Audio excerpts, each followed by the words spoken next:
First question करते हैं। A small candle 2.5 centimetre in size is placed at 27 centimetre in front of a concave mirror of radius of curvature 36 centimetre. ठीक है, एक concave mirror दिया है, तो अगर उसको ड्रॉ करें तो इस तरह से कनकेव मिरर होगा और उस कनकेव मिरर का रेडियस ऑफ कर्वेचर दिया है आपको r। ठीक, और उसकी प्रिंसिपल एक्सिस पे उसके पोल से कितनी डिस्टेंस पे कैंडल रखी हुई है, तो यहाँ पे एक कैंडल रखी हुई है कुछ इस तरह से। ये डिस्टेंस जो दी है कैंडल की मिरर से वो आपको दी है 27 सेंटीमीटर। ठीक, और उसका साइज, ये जो हाइट ऑफ ऑब्जेक्ट जिसको हम बोलेंगे HO बोलेंगे, वो आपको दिया है 2.5 सेंटीमीटर। ठीक है, इसका रेडियस ऑफ कर्वेचर कितना दिया है, तो वो दिया 36 सेंटीमीटर। तो रेडियस ऑफ कर्वेचर दिया है तो इससे फोकल लेंथ हम फाइंड कर लेंगे। तो पैरेक्सियल रेज के लिए जो फोकल लेंथ का फॉर्मूला होता है वो होता है r/2। तो फोकल लेंथ कितनी हो जाएगी, तो वो हो जाएगी 18 सेंटीमीटर। ठीक है, और ये कैसा लेंस है, कनकेव मिरर है, सॉरी। तो कनकेव मिरर की जो सेंटर ऑफ कर्वेचर होगा वो कहीं इस तरफ लाई करेगा, फोकस भी कहीं इस तरफ लाई करेगा, तो इसकी फोकल लेंथ क्या होती है, निगेटिव होती है। ठीक है, तो जब हम वैल्यू पुट करेंगे फोकल लेंथ की तो क्या पुट करेंगे, -18 सेंटीमीटर। तो पूछा है at what distance from the mirror should a screen be placed in order to obtain a sharp image. ठीक है, मिरर से कितनी डिस्टेंस पे हम यहाँ पे कहाँ पे कितनी डिस्टेंस पे हम स्क्रीन लगाएं ताकि एक शार्प इमेज मिले। तो एक्चुअली हमें इमेज डिस्टेंस पूछी है, जितनी डिस्टेंस पे इमेज बनेगी अगर उसी डिस्टेंस पे अगर हम उसी डिस्टेंस पे अगर हम स्क्रीन लगाएंगे तो शार्प इमेज बनेगी। ठीक है, तो इमेज डिस्टेंस कैसे फाइंड करेंगे, तो मिरर फॉर्मूला क्या होता है, 1/v + 1/u = 1/f। ये मिरर इक्वेशन है। इमेज डिस्टेंस आपको फाइंड करनी है। ऑब्जेक्ट डिस्टेंस, तो साइन कन्वेंशन क्लियर होना चाहिए। इस तरफ की सारी डिस्टेंसेस पॉजिटिव होती हैं, इस तरफ की सारी डिस्टेंसेस नेगेटिव होती हैं। ऊपर की सारी डिस्टेंसेस पॉजिटिव होती हैं और नीचे की सारी डिस्टेंसेस क्या होती हैं, नेगेटिव होती हैं। ठीक है, तो ऑब्जेक्ट डिस्टेंस नेगेटिव साइड में, तो -27 = फोकल लेंथ। फोकल लेंथ इसकी नेगेटिव होती है तो -18। ठीक, तो इमेज डिस्टेंस फाइंड करने के लिए इसको उस तरफ लेके आएंगे तो -1/18 और ये माइनस है, इस तरफ आएगा प्लस हो जाएगा, +1/27। तो ये कितना आ जाएगा आपका, कितना एलसीएम होगा, तो ये 54 एलसीएम हो जाएगा, -3 + 2, तो ये आ गया -1/54। तो जो आपकी इमेज डिस्टेंस आ गई वो आ रही है -54 सेंटीमीटर। माइनस का मतलब किस साइड में बनेगी वो क्लियर है आपको। माइनस का मतलब इसी साइड में इमेज बनेगी, जिस साइड में ऑब्जेक्ट है उसी साइड में इमेज बनेगी।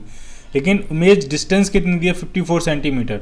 तो इस मिरर से इस तरफ इमेज बनेगी कहीं यहाँ पे, इस साइड में कहीं यहाँ पे इमेज बनेगी, और वो डिस्टेंस कितनी होगी, वो होगी 54 सेंटीमीटर। ठीक है, 54 सेंटीमीटर ये पूरी डिस्टेंस। ठीक है, इमेज इन्वर्टेड होगी कि इरेक्ट होगी कि मैग्नीफाइड होगी कि डिमिनिश होगी, तो उसके लिए मैग्नीफिकेशन का फॉर्मूला लगाते हैं। मैग्नीफिकेशन जो होता है मिरर के केस में वो होता है -v/u। सारी वैल्यूज पुट कर देते हैं। -v कितना, v है -54, u कितना, u है -27, ये माइनस और ये माइनस कैंसिल, मैग्नीफिकेशन आ गया -2।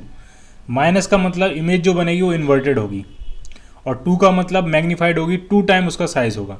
यानी ऑब्जेक्ट का साइज अगर आपका 2.5 सेंटीमीटर है तो इमेज का साइज होगा 5 सेंटीमीटर, और नेगेटिव का मतलब क्या होगी, वो इस साइड में होगी। ठीक है, तो यहाँ पे इमेज बनेगी और उसका साइज कितना होगा, तो वो होगा 5 centimetre. Inverted, real and magnified. इस साइड में इमेज बन रही है तो वो रियल होगी, अगर मिरर के इस साइड में इमेज बनती है तो वो वर्चुअल होती है, क्योंकि एक्चुअल में इस साइड में तो कोई रे पहुँचती नहीं है, सारी रे रिफ्लेक्ट होकर इस तरफ आ जाती है। तो इस तरफ जो भी इमेज बनती है वो कैसी होती है, मिरर के अपोजिट साइड में जो इमेज बनती है वो कैसी होती है, वो वर्चुअल होती है। और मिरर वाली साइड में, इसी साइड में जिस साइड में ऑब्जेक्ट रखा है उसी साइड में जब इमेज बनती है, जिस तरफ रियल ऑब्जेक्ट रखा है उसी साइड में जब इमेज बनेगी तो वो रियल इमेज होगी। तो इमेज कैसी है आपकी, रियल है, इन्वर्टेड है, मैग्नीफाइड है। ठीक, और साइज कितना है उसका, 5 सेंटीमीटर। ठीक है, describe the nature and the size of the image. Nature भी बता दिया, साइज भी बता दिया। ठीक है, अब क्या कहने, if candle is moved closer to the mirror how would the screen would have to be moved. ठीक है, अगर इस कैंडल को हम मिरर के पास लेके जाना शुरू करें तो स्क्रीन को हमें कहाँ शिफ्ट करना पड़ेगा, तो स्क्रीन को तो हमें उसी पोजीशन पे शिफ्ट करना पड़ेगा जिस पोजीशन पे हमारी क्या होगी, इमेज बनेगी। तो जैसे जैसे ये ऑब्जेक्ट किस तरफ मूव करता जाएगा, इमेज बाहर की तरफ जाएगी। कैसे पता लगा आपको, क्योंकि जब ऑब्जेक्ट मूव करते करते इसके फोकस पे आ जाएगा जो कितना के 18 सेंटीमीटर डिस्टेंस पे, तो जब ऑब्जेक्ट फोकस पे होगा तो इमेज कहाँ बनेगी, इन्फिनिटी में। ठीक है, तो ऑब्जेक्ट जैसे जैसे मूव करता जाएगा इस तरफ, इमेज कहाँ चली जाएगी आपकी, इन्फिनिटी में। ठीक है, तो जो स्क्रीन है, जो आपकी स्क्रीन है, उसको हमें पीछे की तरफ लेके जाना पड़ेगा इन्फिनिटी तक। ठीक है, जब ऑब्जेक्ट फोकस पे पहुंच जाएगा उसके बाद जैसे ही फोकस के अंदर एंटर करेगा ऑब्जेक्ट, मान लीजिए ये फोकस है इसका और ये फोकस के अंदर एंटर कर रहा है, तो आपको पता होना चाहिए जब फोकस के अंदर ऑब्जेक्ट एंटर करेगा तो इमेज इस तरफ बनेगी। इमेज मैग्नीफाइड होगी, वर्चुअल होगी और इरेक्ट होगी। और इस इमेज को आप किसी भी तरह से स्क्रीन पर नहीं ले सकते, क्योंकि वर्चुअल, इसीलिए वो वर्चुअल इमेज है, क्योंकि उसको स्क्रीन पे नहीं लिया जा सकता। तो अब पीछे स्क्रीन रखने का कोई फ़ायदा नहीं है, क्योंकि उस स्क्रीन पे इमेज आएगी ही नहीं, क्योंकि इमेज कैसी है आपकी, वर्चुअल इमेज है। ठीक है, तो जब तक ऑब्जेक्ट फोकस पे पहुंचेगा तब तक स्क्रीन पे इमेज आ सकती है, और जब जैसे जैसे वो फोकस की तरफ मूव करता जाएगा इमेज कहाँ मूव करती जाएगी, इन्फिनिटी की तरफ। जैसे ही फोकस पे पहुंचेगा इमेज कहाँ होगी, इन्फिनिटी पे। जैसे ही फोकस के अंदर पहुंचेगा इमेज इस तरफ आ जाएगी, वर्चुअल होगी, इरेक्ट होगी और मैग्नीफाइड होगी। क्लियर।